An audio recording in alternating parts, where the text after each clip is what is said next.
এত মজার রান্না যে কিভাবে আমার মাথায় আসলো এটাই আমি জানি না।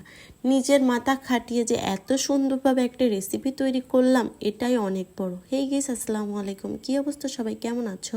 প্রথমে কিন্তু পেঁয়াজ ঝাল কেটে নিলাম, তারপর লবণ হলুদ দিয়ে হালকা পাতলা একটু ডলে নিয়ে তারপর 2টা ডিম ভেঙে দিলাম। এরপরে ফ্রাই প্যানে কিন্তু সরিষার তেল দিয়ে দিচ্ছি, কারণ আমরা সোয়াবিন তেল খাই না, সরিষার তেল খাই, স্বাস্থ্যের জন্য ভালো, খাঁটি সরিষার তেল। এর ভিতরে কিন্তু ডিমটা দিয়ে দিলাম। ডিমটা দেওয়ার পরে খুব সুন্দরভাবে ভেজে নিতে হবে। ভেজে নেওয়ার পরে খুব সুন্দরভাবে পিস পিস করে কেটে নিব। গাইস, কেউ আবার আমাকেও বললো না যে আপু রান্নাটা কেন এরকম হ্যান ত্যান 717। আমি কিন্তু নিজের মাথা খাটিয়ে রান্না করেছি।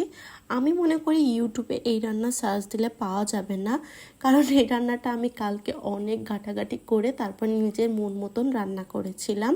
কিন্তু আমার মাথা খাটিয়ে যে এত সুন্দর একটা রেসিপি রান্না করেছি, বিশ্বাস কর রান্নাটা এত টেস্ট হয়েছে যেটা মুখে লেগে থাকার মতন। আমি তো এই তরকারি দিয়ে 1 প্লেট ভাত খেয়ে ফেলেছি, সেটা তোমাদের সাথে অবশ্যই শেয়ার করেছি, তোমরা দেখলেই বুঝতে পারবা পুরো ভিডিওটা। ওই একই ফ্রাই প্যানে কিন্তু ডিমটা উঠিয়ে নিয়ে আমি কুমড়োর বড়ি আর আলুটা খুব সুন্দরভাবে ভেজে নিলাম। আর এখানে যে যে উপকরণগুলো লাগবে সবগুলো একসাথে রেডি করে নিলাম।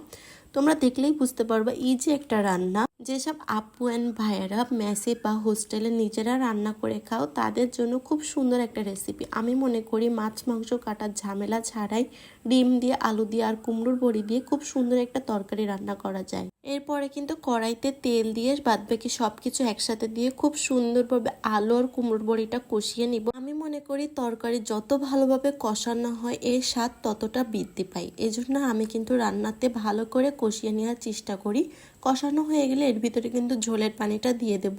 যে যার পরিমাণ মতন ঝোলের পানিটা দিয়ে দিবা। পরে কিন্তু আলু আর বড়িটা সিদ্ধ হয়ে আসলে এর ভিতরে কিন্তু ভাজা ডিমটা আমি খুব সুন্দরভাবে দিয়ে নিব। এরপরে খুব সুন্দরভাবে নাড়াচাড়া করে নিব। তারপরে কিন্তু এর ভিতরে কয়টা কাঁচা ঝাল আমি চিড়ে হালকা করে ওপরে ছড়িয়ে দিলাম। রান্না শেষ হবার পথে যদি তরকারির ওপর একটু কাঁচা ঝাল ছড়িয়ে দেওয়া হয় এতে স্বাদটা আরও বৃদ্ধি পায়। লাস্ট ফিনিশিং দেখতে পাচ্ছ, তরকারি কালারটা কত সুন্দর আসছে। দেন এখন কিন্তু আমি খাওয়া স্টার্ট করব। আমি রান্না করলাম বাট তোমার সাথে খাওয়াটা শেয়ার করব না, তা তো হয় না বলো। নিজে রান্না বলে বলতেছি না যে এত সুন্দর হয়েছে রান্নাটা। বিশ্বাস করো, আমার খাবার স্টাইল দেখলে তোমরা হয়তো বুঝতে পারবা যে আমি কত তৃপ্তি করে খেয়েছি। কারণ আমি নিজে রান্না বলে কিন্তু প্রশংসা করতেছি না, রান্না সত্যি কথা অনেক মজা হয়েছে। তোমরা চাইলে একবার কিন্তু ট্রাই করে দেখতে পারো। এখন ভয়েস দিতে দিতে মনে হচ্ছে আমার জিভে ঝোল চলে আসতেছে। এখন যদি আবার রান্না করে খাইতে পারতাম তাহলে বিশ্বাস করো অনেক ভালো হইতো।